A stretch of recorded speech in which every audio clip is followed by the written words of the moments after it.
All right, folks, welcome to According to Sam. This is episode 307. Thank you for joining me. Hope you guys have had a great week. I have a really good podcast for you guys today.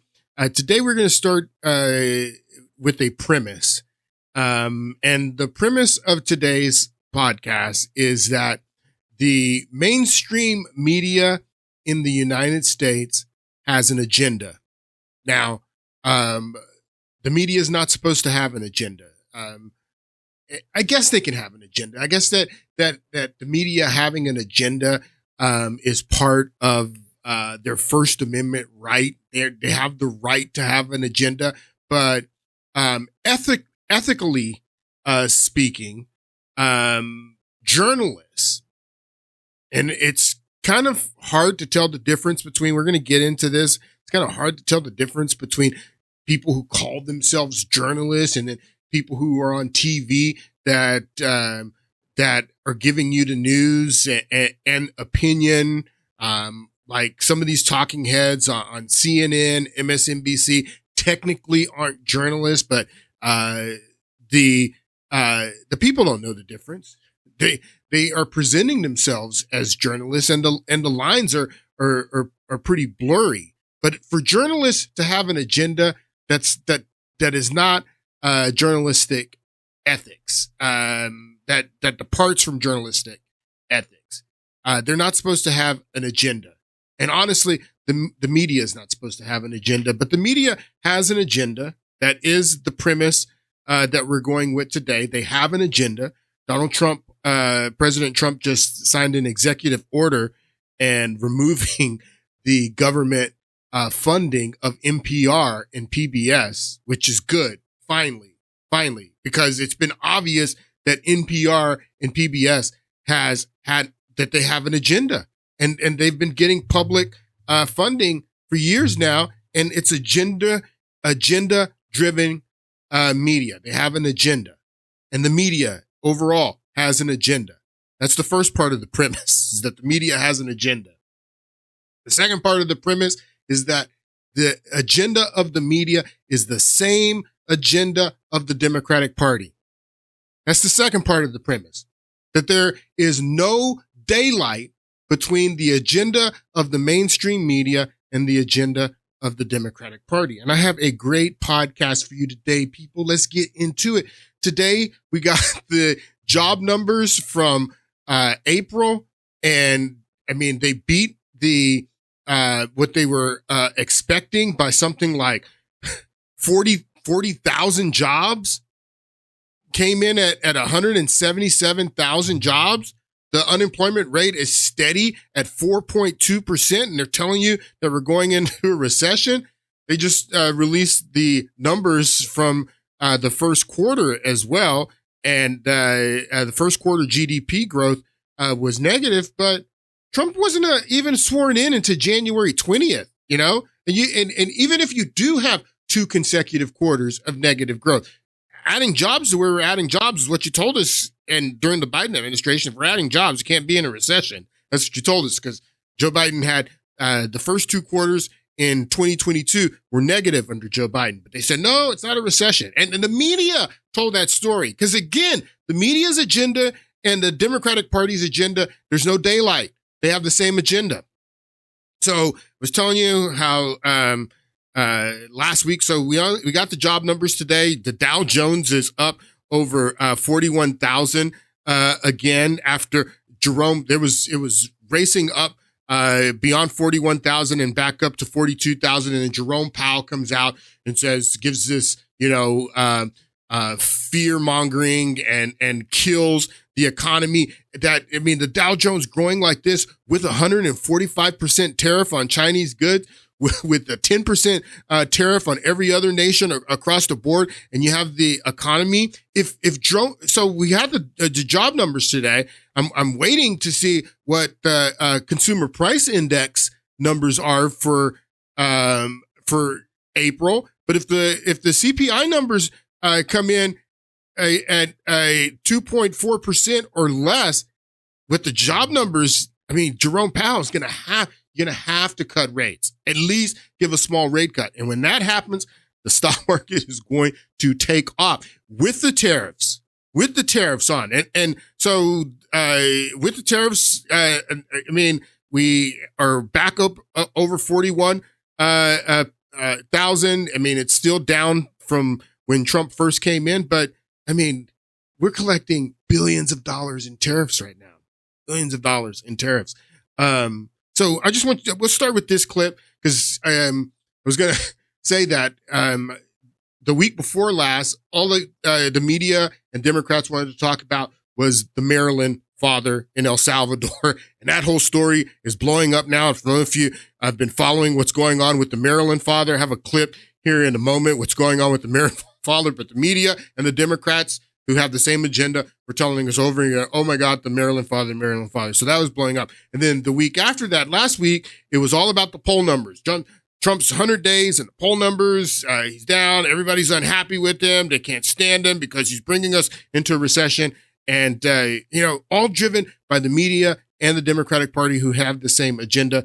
This is from this morning on Fox, reporting these good economic numbers. Take a listen. 436,000 increase in the number of people who are employed.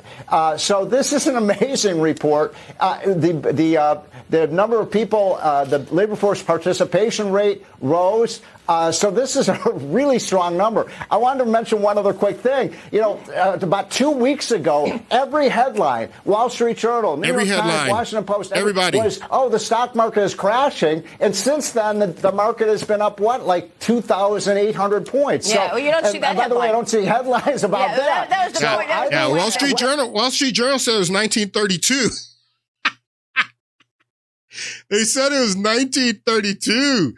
And then, so the week after all those bad numbers or last weekend, all the poll numbers are bad. It's the end of Trump. He's taking us to a recession. And then this is Chuck Schumer.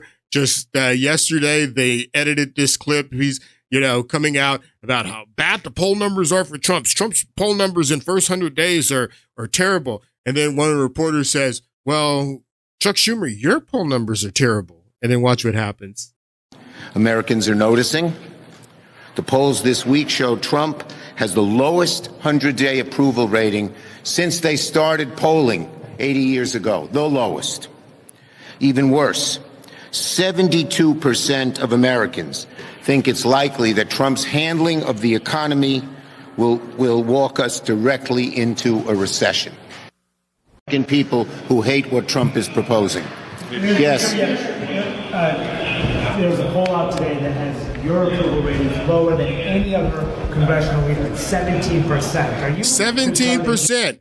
Trump's at 44%. He starts this clip off. They start this clip off with him saying Trump's at the lowest of any other president in the first 100 days. He's at 45% on average at Real Clear Politics. 45%. This guy's at 17%. And he's talking about Trump's poor poll numbers, and they ask him about his own poll numbers, and watch what he says. Will walk us directly into a recession. People who hate what Trump is proposing. Yes. There's a poll out today that has your approval rating lower than any other congressional leader at 17%. Are you concerned that you may be a liability for your party? Polls come and go. Our party is united. We're on our front foot.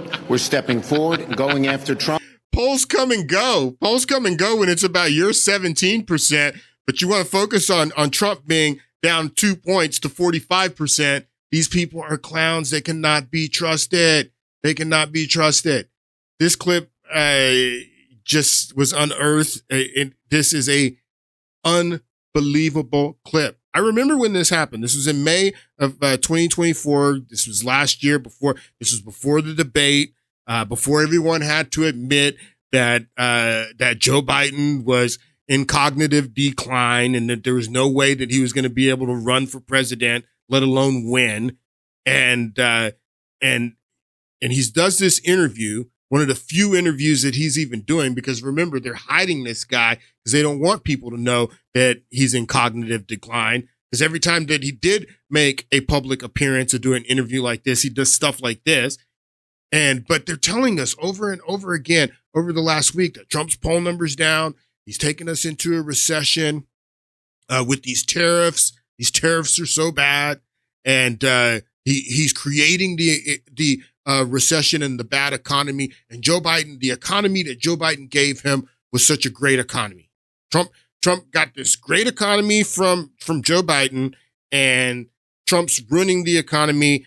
The great economy he got from Joe Biden with his economic policies and trying to reorganize our trade with China and the rest of the world. That Trump's killing this great economy that we got from Joe Biden. That's been the narrative for the past couple of weeks. All the media with the same agenda as the Democratic Party, both of them together, the media and the Democratic Party singing the same song, the same tune about how bad Trump's trade policies are, how bad Trump's economic policies are, and they're taking us into a recession, and he's killing this great economy that he got from Joe Biden. Never mind that Joe Biden and Democrats alone, without a single Republican vote, with Kamala Harris casting the tie-breaking vote in the Senate on both bills, passed $3 trillion in stimulus in Biden's 4 years. Democrats alone passed $3 trillion in stimulus in 4 years. That's an average of $750 billion per year that Joe Biden was in office. And they're telling you that he handed Trump this great economy. Trump hasn't passed any stimulus at all. And he's reorganizing our trade, and he's adding 177,000 new jobs. And he's bringing down inflation. I'm expecting consumer price index for last month to be at least 2.4%, if not lower. And then Jerome Powell's going to have to cut rates. But this clip is just unbelievable. This is CNN's Aaron Burnett interviewing Joe Biden back in May of last year. Take a listen. The cost of buying a home in the United States is double what it was when you look at your monthly costs from before the pandemic. Real income, when you account for inflation, is actually down since you took office. Economic growth economy far short of expectations. Trump. Consumer confidence, maybe no surprise, is near a 2-year low. With less than 6 months to go to Election Day, are you worried that you're running out of time to turn that around? We've already turned it around. Look at the Michigan survey. We already turned it around. 65% of American people think they're in good shape economically. They think the nation's not in good shape, but they're personally in good shape. Listen what he says. 65% say they're in good shape. The nation's not in good shape, but they're in good shape. Who even knows if that's true, because he lies. I'm going to show you this lie he tells. The nation's not in good shape, but they're personally in good shape. The polling data has been wrong all along. The polling data has been wrong all along. The polling data has been wrong all along. That's all these clowns wanted to talk about over the last week. The Democrats and the media, that they have the same agenda. And that's all they wanted to talk about last week is Trump's 100 days and how bad the polls are. Biden says the polling data has been wrong all along. We already fixed this economy. I don't know what you're talking about. Good shape. The polling data has been wrong all along. You know, how many, you guys do a poll at CNN, how many folks you have to call to get one response? Look at this. We have the strongest economy in the world. Let me say it again, in the world. Although GDP last week was far short of expectations. Oh, it wasn't. Look, GDP is still growing. Look at the response of the markets. Overwhelmingly positive. Overwhelmingly positive. And one of the reasons why people feel good about it not being as strong as it was before is they believe that the Fed's going to respond. They hope they're going to get a rate cut. Yeah. Yeah, a rate cut. We hope we get a rate cut too right now. Right now would be a great time for a rate cut. They're going to respond. They hope they're going to get a rate cut. Yeah. Well, but I mean, no president's had the run we've had in terms of creating jobs and bringing down inflation. It was 9% when I came to office. It was 9% when I came in office. When the day that Joe Biden was sworn in, the rate of inflation was 1.4%. He says it's 9%. Now, Aaron Burnett, when he says this, she doesn't challenge him and say, wait a minute, buddy, it wasn't 9%. What are you talking about? I don't know if she doesn't know that or what the deal is, but she doesn't challenge him and push back. And that's a large part of what these guys do. You notice that they know how to push back when it's ever Trump. When they're interviewing Trump, they push back on Trump. They know how to ask the right questions to get the president to say what they want him to say, or someone from the president's cabinet, whether it's Marco Rubio or Bassett, or anybody from the Trump administration. They go on TV. These guys are hound dogs. They turn into journalists. They know how to push back and say, "Hey, that's not true." The guy on ABC just did it to Trump just the other day when Trump was saying that the Maryland father had MS-13 tattooed across. They knew how to push back and say, "No, that's not true." She doesn't do that here, and they never do that with the Democrats because they have the same agenda. But no, the inflation was not 9% when Biden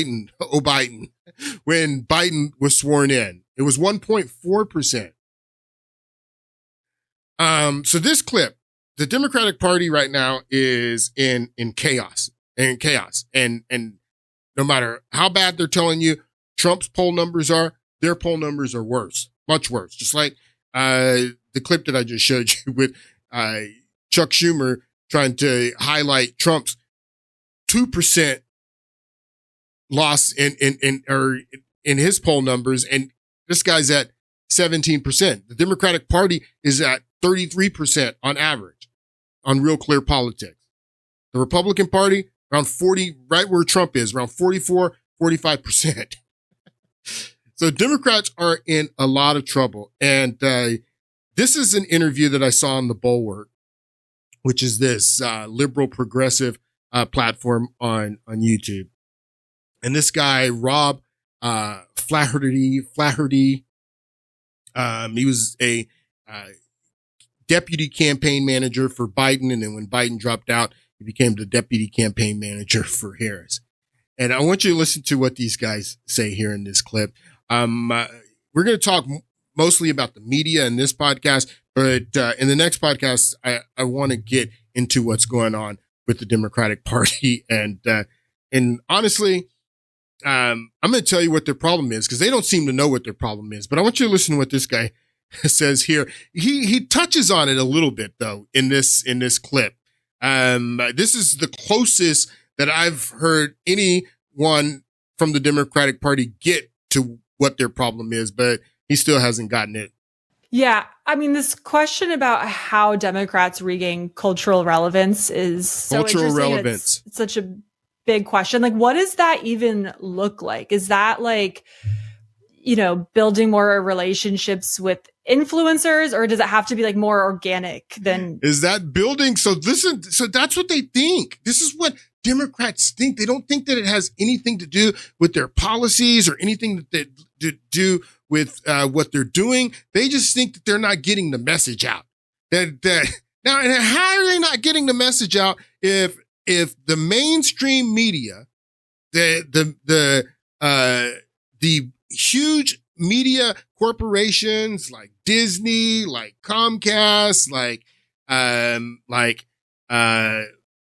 Paramount, like News Corp, if they have those people and those voices behind them, how could they not be getting their message out? I mean, so they understand that people have fled mainstream media. Nobody really trusts mainstream media anymore. That's what we're going to look at. So she's saying that not that we need to change anything. Maybe we need to reach out to some influencers. Didn't you guys just try that? Yeah. I mean, this question about how Democrats regain cultural relevance is so interesting. And it's such a big question. Like, what does that even look like? Is that like, building more relationships with influencers, or does it have to be like more organic than that? Yeah. I mean, there's the technical stuff, right? There's, you've got to, reach people, show up in places, be authentic, like all the stuff, whatever. Be authentic, whatever. Reach people, show up, be authentic, whatever, well, be authentic, whatever. Reach people, show up in places, be authentic, like all the stuff, whatever. I do think there's like a fundamental problem about the fact that we became the staunch defenders of the institution versus the improvers of the institution, which that's not like, I'm not like, that's going to make you culturally cool, because that's like kind of a wonky answer. He's right about that. He's right about that. And they did that because Obama ran on this radical platform of change, that change has come to America, that I'm going to champion Main Street against Wall Street, that I'm the change guy. I'm going to come in and bring change. And then when Obama came in and he aligned himself with the establishment and with the powers that be and didn't bring any change, then the Democratic Party, to defend Barack Obama, and the media to defend Barack Obama, then they started to defend everything that he was doing, that associated him with the establishment and with the status quo. And he's absolutely right. That's how you guys became culturally irrelevant, is because when Obama started to align himself with the establishment, you refused to call him out because he's the first black president. You had to protect him. Institution versus the improvers of the institution, which like, that's not like, I'm not like, that's going to make you culturally cool, because that's like kind of a wonky answer. But like, so cool. Yeah, super cool to be but like, there is this element of like, it's become countercultural in a moment of counterculture to be conservative. It's become countercultural to be conservative. That he says two things that are very, very important here.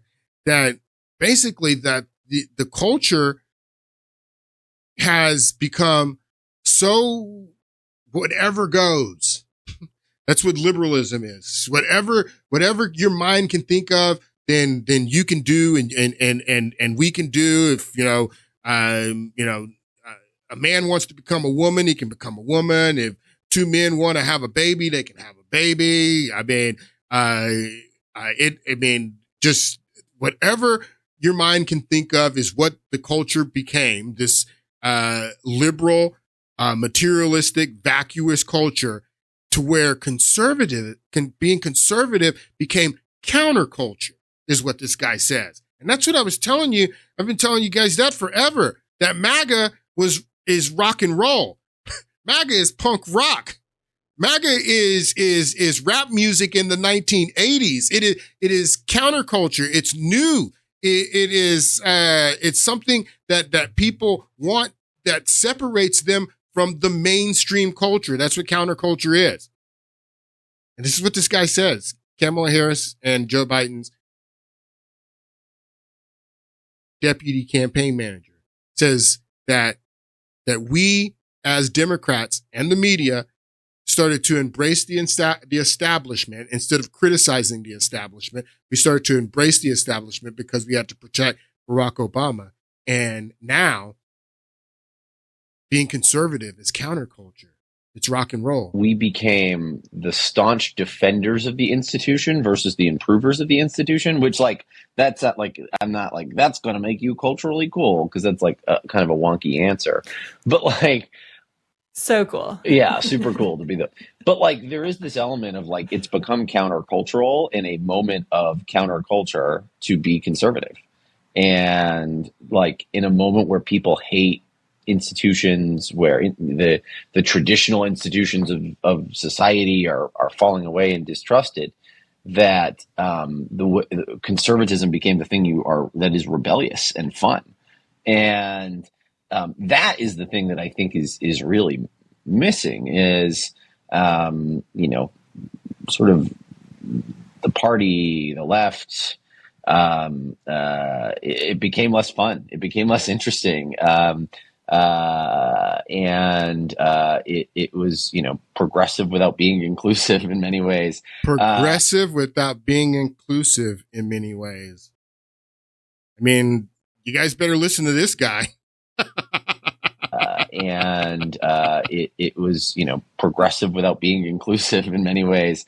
And so that, I think, is the big sort of issue. We need to seem like a movement that you want to be a part of. Yeah, nobody wants to be a part of you. Be a part of it. Yeah, nobody wants to be a part of your movement. Nobody wants to be a part of your movement because your movement is a movement of lunatics. You people are lunatics. And it's just crazy. A movement that you want to be a part of, that wants you to be a part of it. And that takes like a level of irreverence, that takes a level of acknowledging where the system is failing people. And not falling into the America is already great trap. Not falling into the America is already great trap. They asked Obama, Gwen Ifill in 2016 when Trump was running on Make America Great Again, asked Obama, after this guy ran on change you can believe in, came in, brought no change at all, empowered the status quo, empowered Wall Street instead of empowering Main Street, continued Bush's foreign wars, using the 2001 status of forces agreement to invade Syria, to invade Libya, to invade Yemen. He said he was going to pull us out of the war in Afghanistan, sent more troops to the war in Afghanistan. And then Gwen Ifill asked him in 2016 when Trump is running on Make America Great Again, what he thinks of that statement. And he says, I think America's already great. I made it great. It's great. And that takes like a level of irreverence, that takes a level of acknowledging where the system is failing people. And not falling into the America is already great trap. All of those things, I think, are, it's a branding exercise as much as it is a technical exercise. Make Democrats cool again. I guess that's the mission. Make Democrats cool again. Well, good luck. Good luck, because MAGA is the new rock and roll. MAGA is the punk rock. MAGA is hip hop in the 1980s. It's the new thing. It's counterculture. Van Jones on CNN had 3 black Trump voters, because they're telling you everybody who voted for Trump regrets their vote. If they had to do it again, they'd vote for Kamala Harris. So these are 3 black voters that Van Jones on CNN is talking to. Now remember, all we want to talk about last week, how the poll numbers were down, Trump's first 100 days were a failure, and that, everybody regrets their vote. Well, this is Van Jones talking to these 3 black voters that were Democrats, that voted for Democrats, and then they came over and voted for Trump. Take a listen to what he says. If you had to do it all over again, would you vote for Donald Trump again, yes or no? Yes, I would. Mm-hmm. Now, in the future, I am not a diehard Democrat or diehard Republican. If there were a Democratic candidate who was more aligned for me, listen to what this woman is saying. Listen to what this woman's saying. She says that I don't identify as a Democrat or Republican. I'm pretty much an independent. If the Democrats could produce someone who aligns with my morals, who aligns with the agenda that I want to see for America, then I'd vote for a Democrat. But yes, I mean, at this point, the Democrats haven't put that up. And yes, I would vote for Trump again. I am not a diehard Democrat or diehard Republican. If there were a Democratic candidate who was more aligned for me, then I would vote Democrat. If you go back in time, would you vote for Donald Trump, yes or no? Yes. Yes. I think I might know the answer on this thing. Yes. Yes. It's immediately yes. No, I'm sorry. Yes. If you had to do it all over again, yes. Would you vote for Donald Trump, yes or no? 1,000%, absolutely yes. 1,000%. So what are they telling us? What's the media been telling us all week? That his poll numbers are down. And that everybody regrets their vote because he's getting ready to take us into a recession. It's all lies, all lies. That's all they do is lie. And the media is lying for the Democrats. The Democrats are lying. The media is letting them lie and perpetuating their lies because they have the same agenda. They have the same agenda. And the Maryland father, and they got egg all over their faces. These fools went down to El Salvador. We got pictures of these guys down in El Salvador fighting for this MS-13 illegal gang member, and they have egg all over their faces now. This is just one. They have a video of him in a traffic stop, basically trafficking human beings across state lines. They have a video of that just came out, and then this audio came out of the Maryland father's wife in 2020 going to court trying to get a restraining order on this guy because he's beating her up. And Democrats are down in El Salvador. You want to know why the problem that Democrats have is because they're fighting for people down in El Salvador and fighting for Ukraine instead of Americans, and Donald Trump's fighting for Americans. But this is just shameful that these stories are coming out now. And just 2 weeks ago, these guys, that's all the media wanted to talk about. That's all the Democrats wanted to talk about. And now they have egg on their faces. This is sad. Came to fill out a protective order. I think it was in December. But I didn't show up to the court because his family washed my brain telling me that his dad was sick and not to do it. So I didn't do anything. But after that, it was I would call the police. I have a lot of police reports, and I have a lot of police reports to try to open the door, and then he pushed me. So then when I was able to go outside to get a phone, I called 911 from a disconnected phone. Now they took a long time to get to the house. It was probably 20, 30 minutes. So I saw a neighbor walking his dog. This is her testifying about the Maryland father who the Democrats went down to El Salvador to get this guy back into the United States. And she's testifying in 2020 about how he was beating her and he was abusive to her. This is the Democrats' champion. They championed this guy. A phone. I called 911 from a disconnected and the phone. Media. Now they took a long time to get to the house. It was probably 20, 30 minutes. So I saw a neighbor walking his dog, and I opened the door and I was like, help. And then when he heard me, he grabbed me from my hair and then he slapped me. And then the neighbor, slapped her. He didn't know what to do. He didn't know what to react.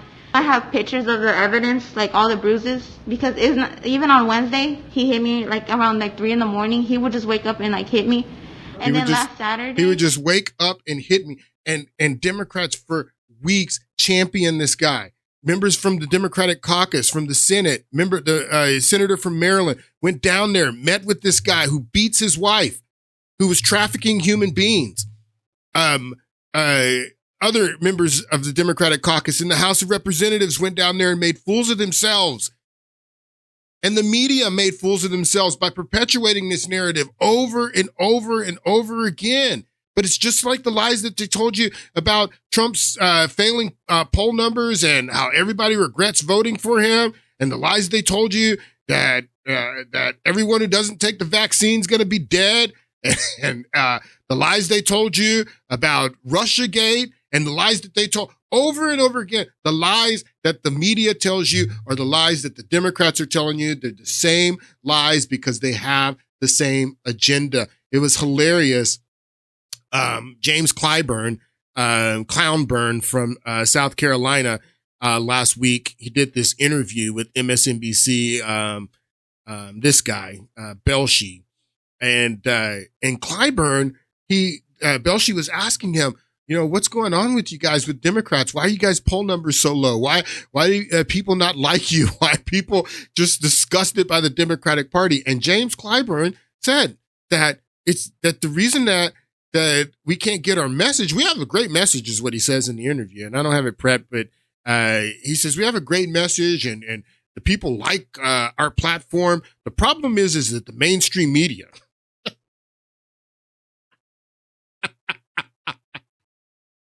the problem is the mainstream media. That the mainstream media is not helping us get our story out. And I was looking at this, I was like, what? Bro, are you living in La La Land or something? All the mainstream media does is perpetuate your narratives. All the mainstream media does is say what you guys want them to say. You guys have the same agenda. You can't tell the difference between the mainstream media and the Democratic Party. Who can tell the difference between the mainstream media and the Democratic Party? No one. You're crazy if you say that there is. And this guy's blaming the fact, the lack of their support and their cratering support on the mainstream media. It's a clown show. It's an absolute clown show. But the media is having huge problems coping right now because they understand that their numbers are down. This is Jim Acosta, who got fired from CNN a couple of weeks ago, and this was one of the last programs that he did on CNN before he left. And I want you to take a listen to what he says. Take a moment to talk about something President Biden said during his farewell address. Yeah, we are just going to reiterate something that President Biden said. President Biden said it, gotta highlight it and reiterate it because President Biden's so wise. I want to take a moment to talk about something President Biden said during his farewell address. He warned the free press is crumbling in this country. It is. I would add that's only if we the people let that happen. We the people don't trust you fools anymore. That's why you're crumbling. At the same rate that the Democratic Party is crumbling, the mainstream media is crumbling because they're the same. They have the same agenda.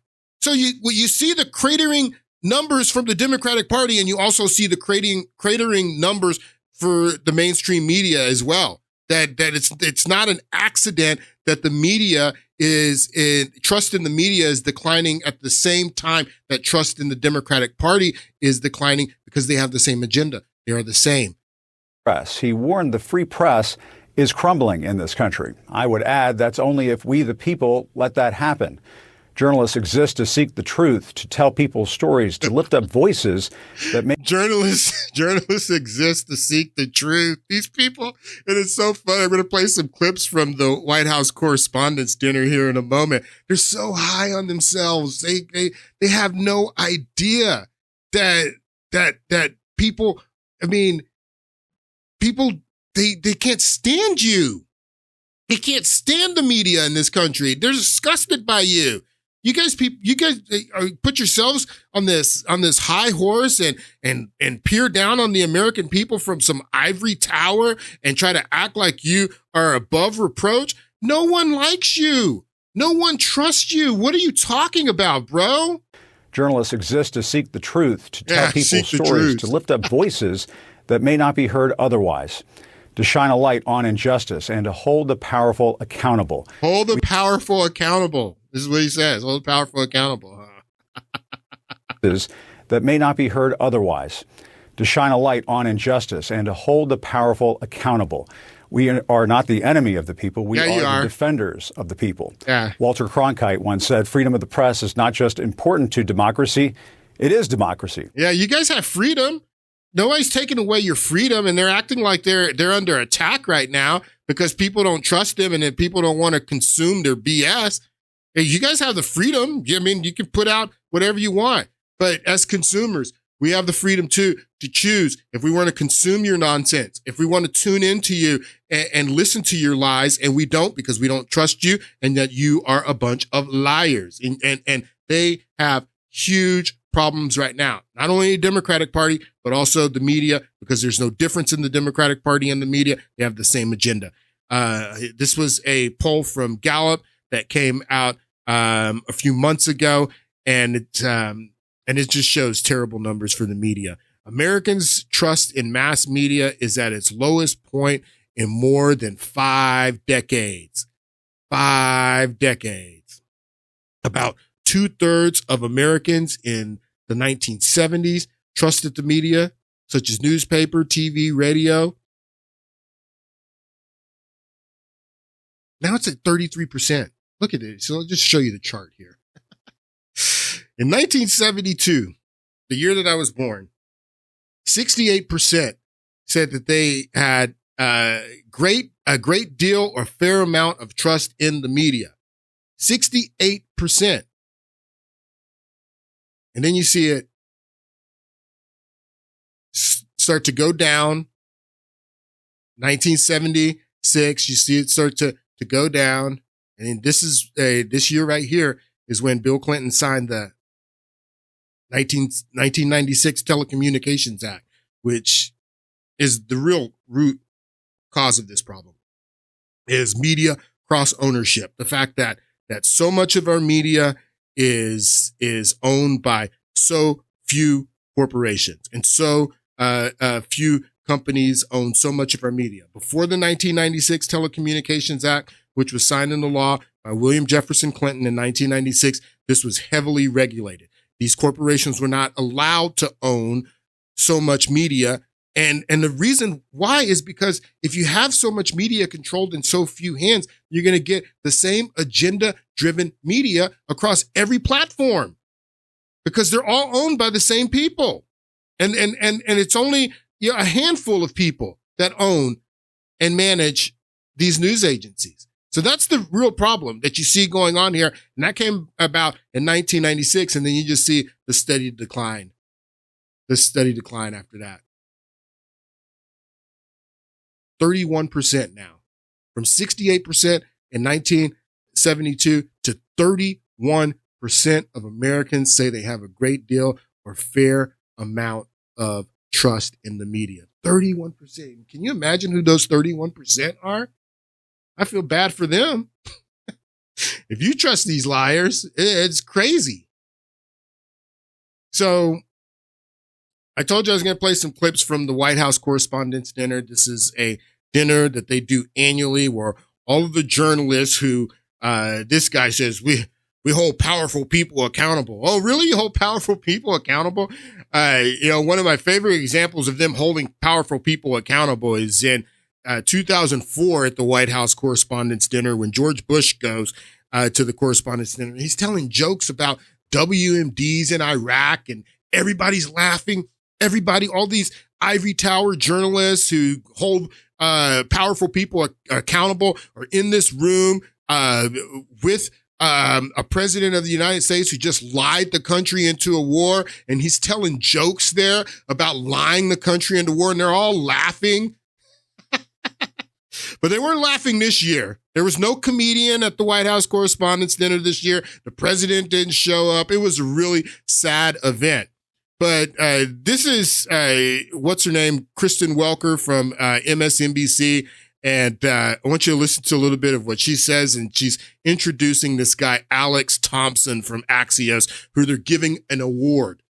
And when you hear what they're giving this guy an award for, when I heard this for the first time, I was floored. I was like, what? You guys are giving awards for that?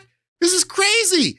Listen to this. The Aldo Beckman Award for Overall Excellence is named for a past president of the association, the late Chicago Tribune Washington correspondent, Aldo Beckman.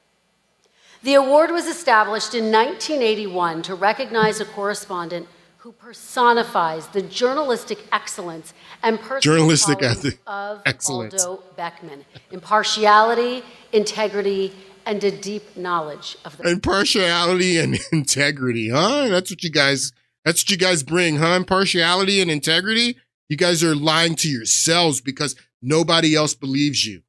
So you're just sitting in this room lying to yourselves. Qualities of Aldo Beckman: impartiality, integrity, and a deep knowledge of the presidency. The award also includes a prize of $2,500. This year's award goes to Alex Thompson of Axios. Listen to this, folks. Listen to this. Listen to what they're giving awards for. The judges said Thompson's aggressive reporting on President Biden, especially leading up to and after the Trump-Biden debate, revealed the president's cognitive decline was impacting his ability to do his job. Information the White House tried to conceal. You guys all tried to conceal it, lady. You guys all tried to conceal it. Don't be lying saying that, yeah, the White House tried to conceal it. You all tried to conceal it. You all, when Karine Jean-Pierre got up on the podium and said that these videos are cheap fakes, deep fakes, you guys all perpetuated that narratives, that the videos of him in Europe making fools of us, that they were all fake. And that he was sharp, and that he was coherent, and that it was all GOP lies that Donald Trump was creating so he could have an advantage in the election, and that Joe Biden was fine. You guys all hid that from us. You guys all lied to us about that, and now you're giving people awards for saying that Joe Biden was cognitively declined. This is crazy. Where's my award? I called that back in 2020. He's cognitively decline. that the guy had dementia. He had dementia. And now you're giving people awards out for saying that this guy had dementia and that he was in no mental shape to be president for the next 4 months, let alone the next 4 years. These people are ridiculous. This is why they have no credibility at all. And this is Alex Thompson who won the award. Listen to him. President Biden's decline and its cover-up by the people around him is a reminder that every White House, regardless of party, is capable of deception. But being truth tellers also means telling the truth about ourselves. Tell the truth about yourself. We, myself included, missed a lot of this story.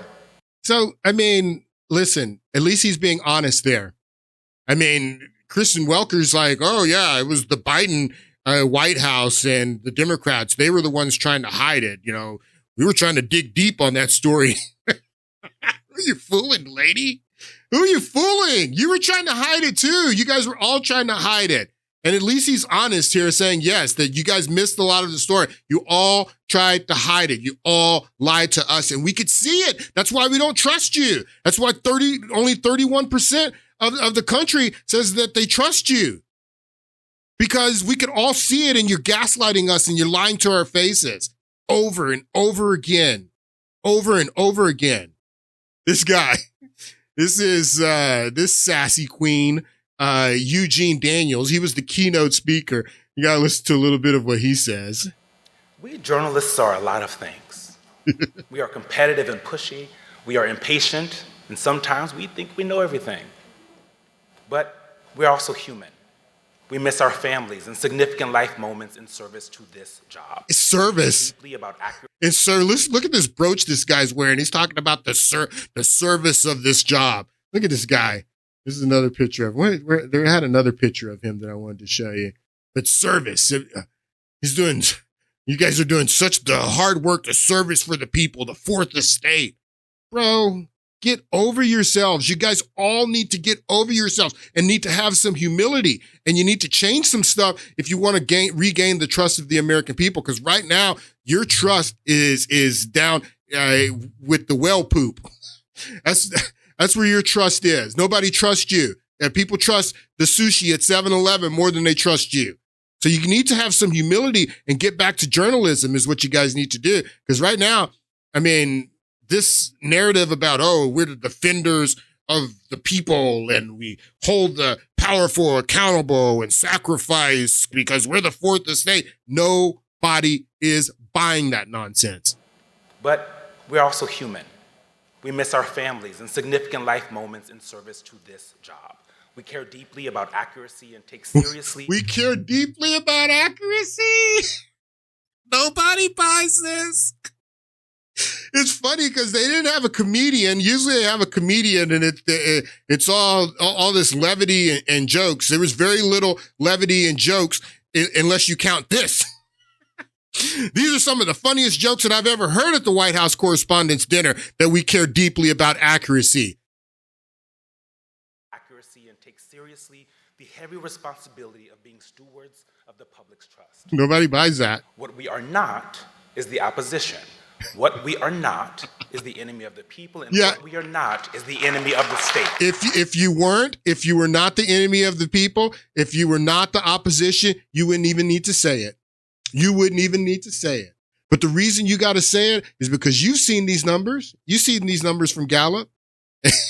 You understand that only 31% of Americans say that they have a great deal of, or even a fair amount of trust in you. So that's why you have to be up here saying, oh, we're not the opposition, we're not the enemy of the people, is because you know the American people know that you are. And the American people can see right through you. It's absolutely ridiculous. This is one of the, I don't know if you remember this story, but this was a story of this journalist from the, air quotes, journalist from the Los Angeles Times. And Joe Biden's just dumb butt. He wasn't supposed to be showing these cards. He's in a press conference in the Rose Garden, and you look at all of the media that Trump has done, like all the openness that he's had with the press, and the way that he'll sit down and do interviews or bring the press into the Oval Office. And in the past 100 days, he's done a lot of open interviews and taken a lot of questions from the press, unlike Joe Biden, completely unscripted too. You haven't seen anything like this with Donald Trump, but Joe Biden's in the Rose Garden. He's not supposed to be showing this, that he's got the questions already from Courtney from the Los Angeles Times. Foreign policy question. How are you squandering your domestic priorities? He's got the question right there. He's got the face of the reporter. And this is not journalism, people. This is not journalism at all. This is not integrity and all the other nonsense that you guys are talking about. This is putting your finger on the scale.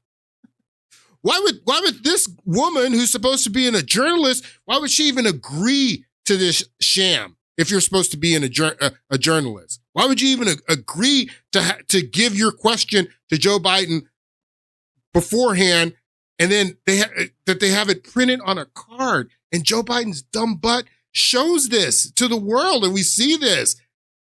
This woman has given her question. My desire to he's holding them up. Manufacturing and jobs in America. It's not about China. I'm not concerned about China. I'm not concerned about China. Yeah, we know you weren't concerned about Daddy China. We know you weren't concerned about G. But he's holding up the questions, and she's given the questions. She's got her face on it. This isn't journalism, people. But this girl right here, Courtney from the LA Times, she's on the board of the White House Correspondents Association. They put this woman on the board. She's on the board of the White House Correspondents Association. So these clowns are up here talking about integrity and all this stuff and holding powerful people accountable. You got one of the members of your board who's handing questions to the most powerful person on earth, handing questions to him so he has the questions before you answer them. And you guys are talking about how you got integrity. You have no integrity. Yeah, you have no thirst. What did he say? For accuracy, or you guys are clowns. You're complete clowns. Now, I want you to listen to this rant from Chuck Todd. Now, Chuck Todd's feeling the pressure, like most of these journalists who see what's going on with the media, who sees the lack of trust in the media, and that Americans hold these people in ill repute. And a lot of them are coming out now and trying to defend themselves and say, look, it wasn't us not telling the story about Joe Biden and his cognitive decline. That was the White House, and that was the Democrats. It wasn't us, us in the media, that we were on the story. We were trying to tell people that Joe Biden had dementia, which is an absolute lie. And I'm going to show you it's a lie, but I want you to show you the way what these guys are saying now, because they think we're stupid. We're not stupid, buddy. This is not a media failure. Yeah, it is is a failure of the Democratic Party. It's the same thing. I just sort of the virtue signaling that some people have done to try to say that the media missed this story. They didn't miss this story. No, you didn't miss Ignatius it. Wrote. No, you didn't miss it. You covered it up. You blatantly covered it up, Chuck Todd. That some people have done to try to say that the media missed this story. They didn't miss this story.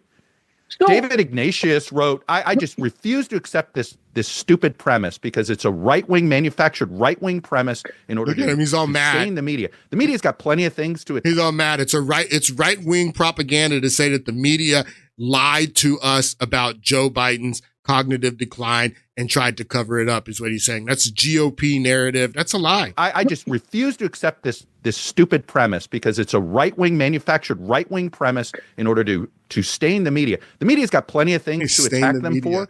And there are MSNBC and CNN and pundits that absolutely carried water for Joe Biden. But they're not journalists. Listen, so he's trying to make that distinction that I was telling you about earlier between journalists and the on-air pundit, where the lines are so blurred that the people at home Joe Blow at home. Now, I understand it. I have a degree in mass communications. I understand the difference between a pundit and a journalist. I know, what's going on when someone's giving their opinion and when someone is giving news and giving journalism. But the lines are so blurred that people at home, they don't know the difference. So that's why he's trying to make that distinction that, he worked for MSNBC, and MSNBC has journalists and MSNBC has pundits, and maybe the pundits tried to hide the story about Joe Biden's cognitive decline, but us journalists that, we played it clean. This is ridiculous. Right-wing premise in order to stain the media. The media's got plenty of things to attack them for, and there are MSNBC and CNN and pundits that absolutely carried water for Joe Biden, but they're not journalists.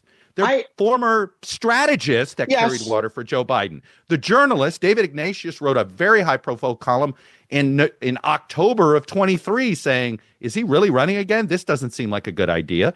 People like me were promoting Dean Phillips's campaign because he was running. Sure you were. Wall Street Journal did a bunch of coverage. So yes, they did write those articles. They wrote those articles, and then you guys came on the news and you criticized those writers, and you said that those writers were wrong and that Joe Biden was as sharp as he's ever been and focused and all this stuff. Yes, you had those articles, but those articles were outliers. The mainstream media, the media narrative, was supporting the narrative of the Democratic Party, that Joe Biden was fine, that he wasn't experiencing any cognitive decline. I mean, this guy's trying to rewrite history and gaslight us, still to this day trying to gaslight us. You weren't only trying to gaslight us before the election, you're trying to gaslight us now.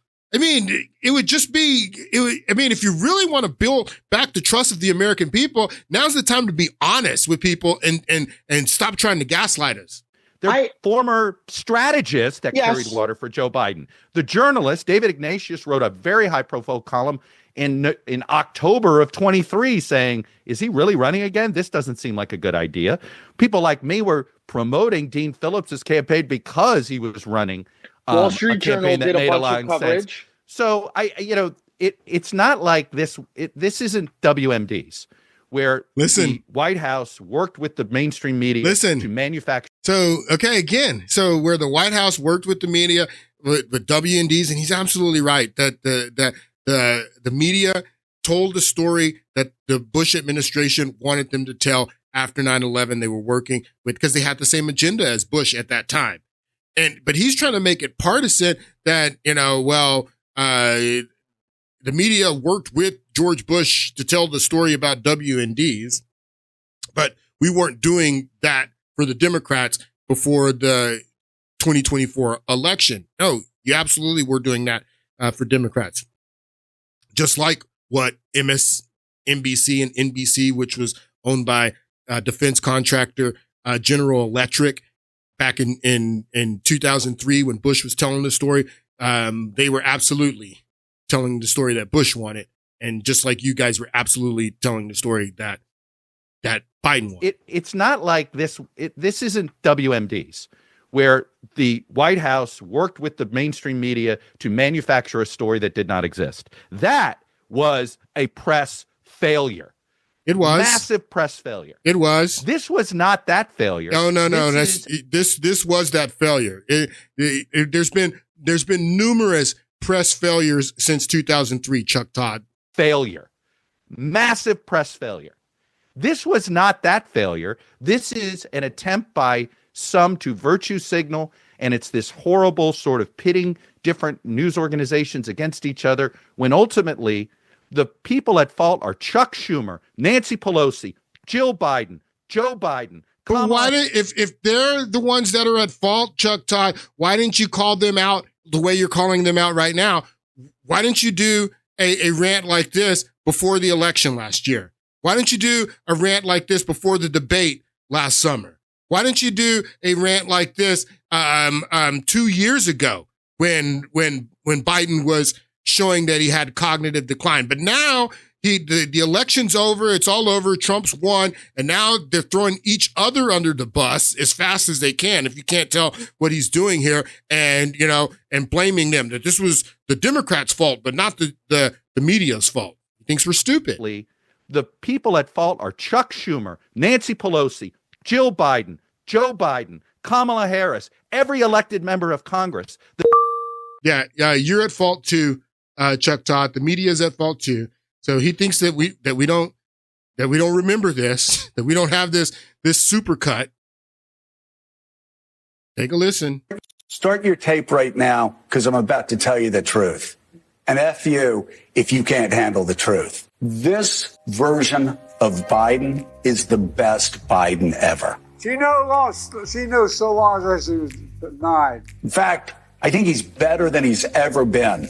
President Biden has a photographic memory. His understanding and mastery of a complicated geopolitical situation, remarkable. He is They told us that was cheap fake. Intensely probing and detail-oriented and focused. Jackie, are you here? Where's Jackie? I didn't think she was going to be here. I was sitting, 2 feet from him across the table, and he was, intense. Have trouble walking Intense. sometimes. That's media. Yeah, so did FDR. He wanted GD war. But he's totally focused. He's very sharp. They say he's sharp in meetings and so on. Very lucid, very well informed. Biden is stately, and he comes with gravitas. There hasn't been, as far as I know, a single claim that Biden made a mistake. Ageism is an issue. Americans have a rich history of holding people's physical characteristics against them. Okay, you can ask African Americans. He's older. That doesn't mean that he is unfit, and there's a lot of ageism there. Now, this age attack, this obsession by the right. Joe Biden may not be able to speak for himself the way that he used to. They want to think to take on government if we get out of line, which they're talking again about, and that's him lying around. I think people should be speaking up for Joe Biden. Americans and reporters in the media are just judging him by a physical appearance, and it's horribly unfair. Age is an asset. He showed exactly how with it he is. The flip side of this coin is that he has a tremendous amount of wisdom and experience. Wow. Have you heard any concerns from anyone who has met with President Biden about him seeming a little slower? No. More wild speculation from a bunch of people who have probably never been in a room with Joe Biden and certainly don't have medical degrees that I'm aware of. I forgot about what they said after the special counsel came out with his report and says that the reason that I'm not bringing charges on Biden, even though he had classified information, because he's so old. And then they all criticized the special counsel's report. I forgot about that. From a bunch of people who have probably never been in a room with Joe Biden and certainly don't have medical degrees that I'm aware of. You don't get paid for They don't have medical degrees. Yeah, so this is the media. I want you to listen to what I'm almost done. I want you to listen. God, I don't have very much time. I'm going to have to pick this up in the next podcast, folks. And I have to pick this up in the next podcast. I want to show you what these liars did. And I haven't really even scratched the surface in what I want to show you what these liars did and how they continue to lie to us over and over again, and how the agenda of the Democratic Party is the agenda of the mainstream media, and there's no light between them. So we'll get back into this on Monday. I hope you guys have a great weekend, and I'll see you on Monday.